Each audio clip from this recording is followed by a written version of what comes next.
Hola, hoy te voy a contar todo lo que está pasando alrededor de la superlicencia de Colton Herta. Lo primero es que todo piloto que quiera correr en la Fórmula 1 debe tener una superlicencia. Es la licencia de conducción o pase, como le decimos en Colombia, que deben tener los pilotos que quieren correr en esa categoría. Esta semana se ha hablado mucho porque la FIA decidió no darle la superlicencia al piloto estadounidense Colton Herta. Herta es uno de los pilotos más queridos de la IndyCar y ha mostrado grandes habilidades en las 4 temporadas que ha corrido. Es el ganador de carrera más joven en la serie y se ha convertido en la carta más notoria de Estados Unidos para dar el salto a la Fórmula 1. Hay unos requisitos muy particulares para poder solicitar y obtener una superlicencia, y en medio de la agitada temporada boba que se vive en la IndyCar y Fórmula 1, Red Bull Racing ha mostrado interés en los servicios de Herta. Después de hacer sumas y restas y revisar los casos excepcionales, la FIA decidió no otorgar la superlicencia a Colton Herta.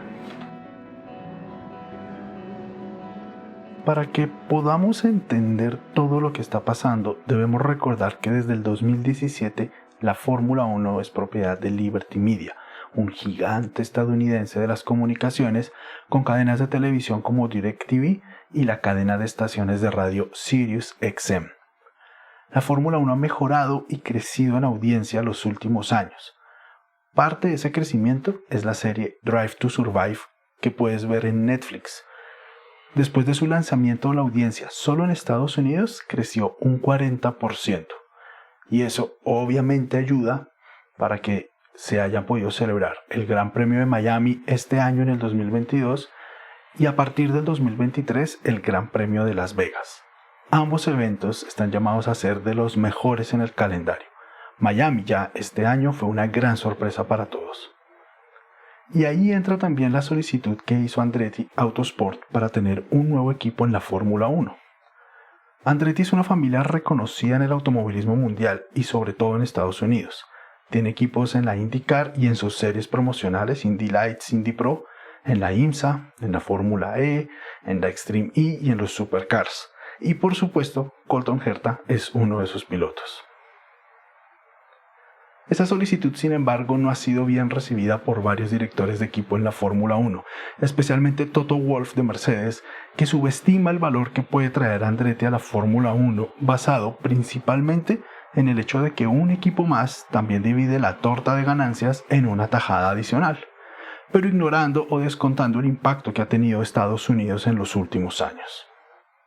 Ahora sí, ¿qué es lo que pasa con Colton Herta? Él debutó en la carrera de Sonoma en el 2018, era la última de esa temporada, y luego ha corrido las temporadas completas desde el 2019. Fue séptimo ese año, tercero en el 2020, quinto en el 2021 y este año fue décimo.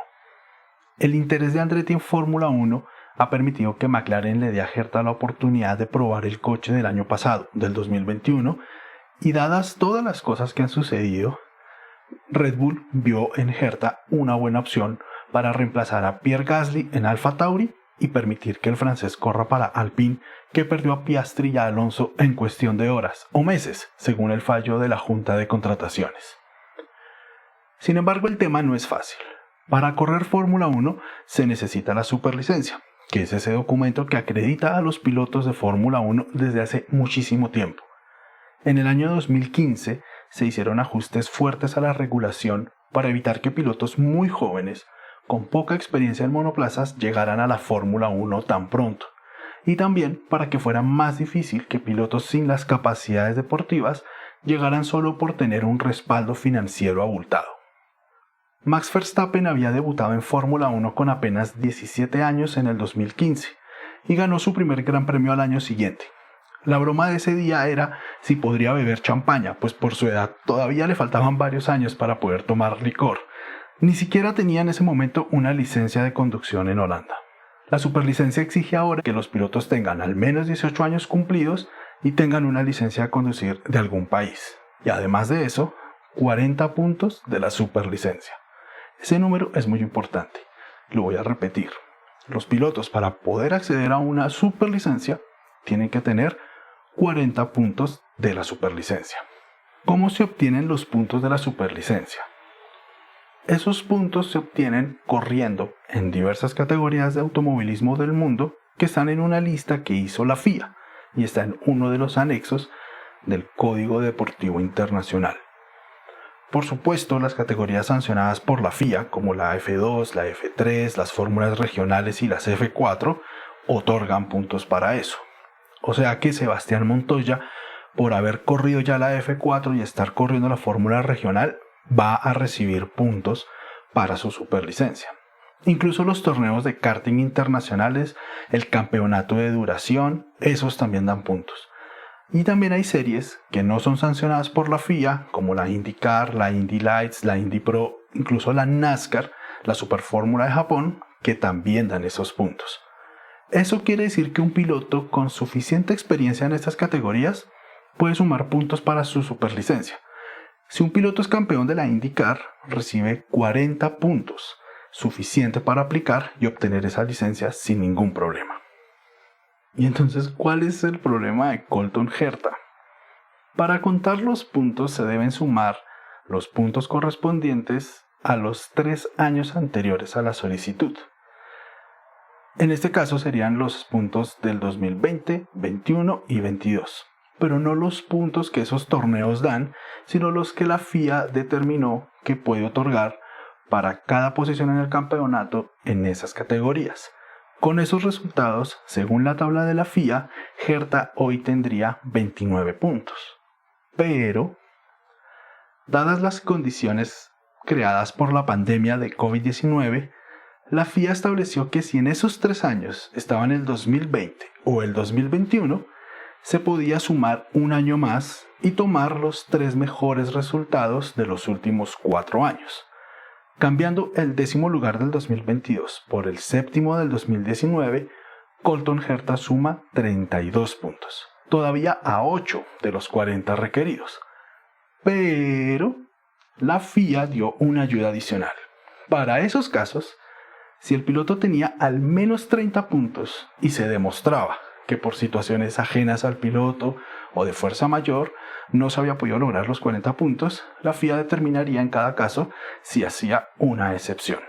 Esta semana la FIA dijo que no otorgaría a Colton Herta la superlicencia, no habría excepciones y no podrá correr en Fórmula 1 en el 2023. Red Bull ya anunció que no seguirá presionando y la temporada boba sigue adelante. Si Colton Herta, no sé, se hubiera inscrito a una fórmula regional, por ejemplo a la fórmula asiática que corrió Sebastián Montoya a comienzos de este año, y en algún momento se hubiera inscrito a ella, y por restricciones de vuelos, por la pandemia, no hubiera podido participar, muy seguramente la FIA habría podido decir, sí, voy a darle porque él estuvo participando ahí, pero en verdad Colton Herta no participó sino únicamente en la IndyCar. Hasta este punto ya te conté la historia de Herta y por qué no va a correr en Fórmula 1. Ahora voy a contarte lo que ha pasado a raíz de la decisión de la FIA. Puedes dejar de escuchar en este momento el episodio si lo deseas, o parar si tienes algo que hacer y luego podrás retomar el episodio en este mismo punto. Yo encantado de que sigas escuchando y me cuentes en las redes sociales nuestras, en las plataformas de Spreaker o donde escuches este podcast, ¿qué opinas tú de todo esto? En Twitter e Instagram me encuentras como Autos y Carreras_al piso. En Facebook también estoy y en YouTube. Y si tú usas o estás interesado en probar Amazon Music, ahí también me encuentras. Entonces sigamos. A mucha gente, sobre todo en Estados Unidos, no le gustó que la FIA decidiera no darle la superlicencia a Herta. Entre ellos 2 pilotos de la IndyCar se han manifestado. Alexander Rossi, que fue piloto de Fórmula 1, y Graham Rahal. En líneas generales, las críticas van de que la FIA es antiamericana, refiriéndose a Estados Unidos, que solo quieren a Estados Unidos por los dólares y nada más, que les da miedo tener un piloto de alto rendimiento como Herta, que la Fórmula 1 es elitista, y sí, hasta ahora se entera Rahal que es elitista, todo el automovilismo es elitista. Y también dicen que el sistema de la superlicencia debería revisarse. Hay una lista al respecto de pilotos que hizo la revista Motorsport en Internet en el 2016 cuando entró en rigor la nueva regulación de la superlicencia en la que pilotos de la talla de Kimi Raikkonen, Fernando Alonso, Sebastián Vettel, Jenson Button y Max Verstappen, entre otros, no habrían podido debutar en Fórmula 1 cuando lo hicieron por no cumplir con esos nuevos requisitos de la superlicencia. ¿Está mal el sistema de la superlicencia entonces? Yo creo que no. Es normal que al revisarse las reglas algunas cosas se endurezcan y otras se relajen con el objetivo de mantener un nivel de calidad deseado. En este caso, pilotos competentes que tengan cierto nivel mínimo de conducción adecuado, no solo para los carros de la Fórmula 1, sino para su prestigio como categoría reina del automovilismo. Una crítica es que la FIA no otorga tantos puntos como la IndyCar a la superlicencia, comparada con la Fórmula 2, por ejemplo. De acuerdo. En la Fórmula 2, los 3 primeros del campeonato obtienen 40 puntos.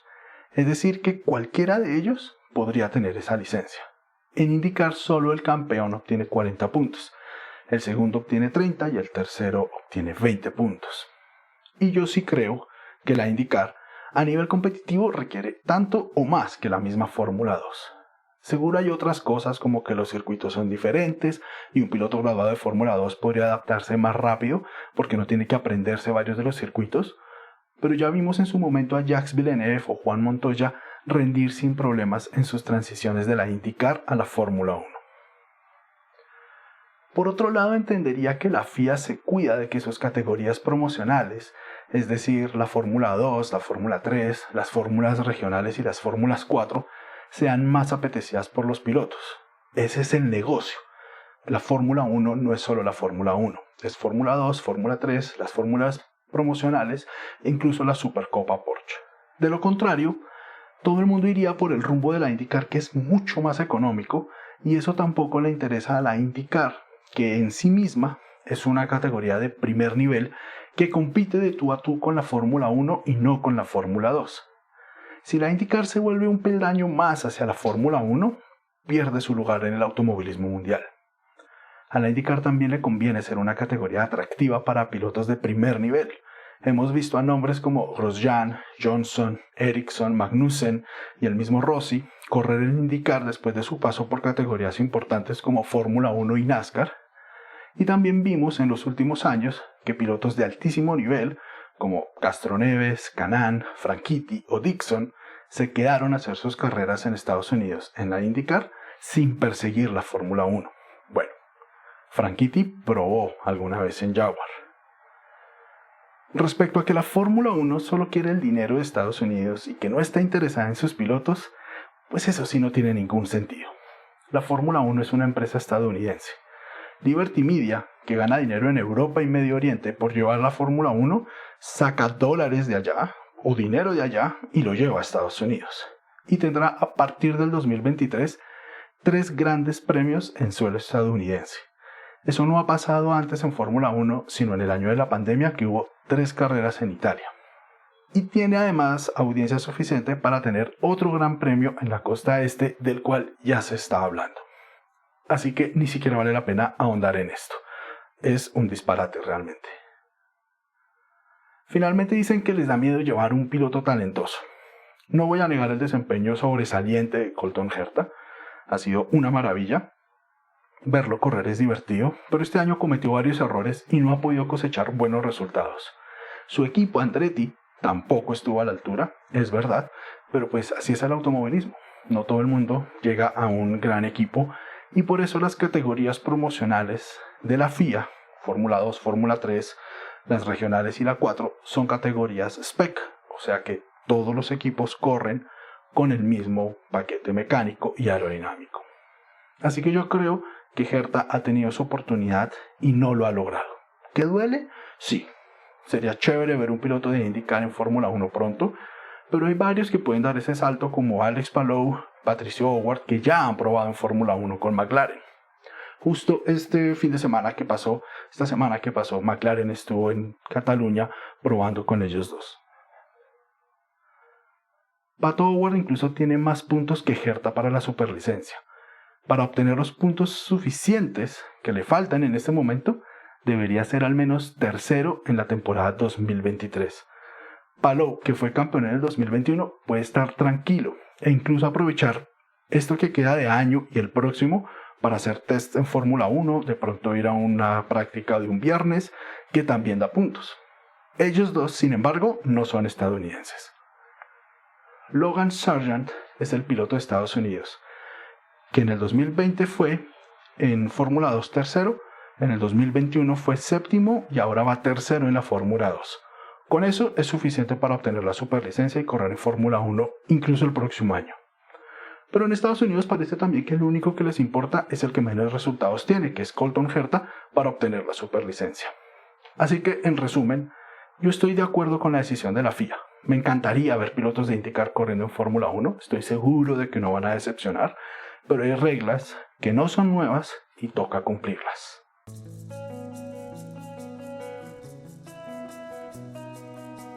Gracias por escuchar el episodio completo. Si te ha gustado, me gustaría pedirte el favor de que lo compartas con tus amigos. Y me gustaría también conocer tu opinión sobre este tema de la superlicencia de Colton Herta. Autos y Carreras se graba en la Sala Fanáticas en Bogotá y es una producción de Ricker Silva, yo. La imagen fue diseñada por Jaime González y fue revisada por Diana Badía. Y la música fue compuesta por Luis Sánchez Goody. Nos vemos en el próximo episodio. Chau, chau.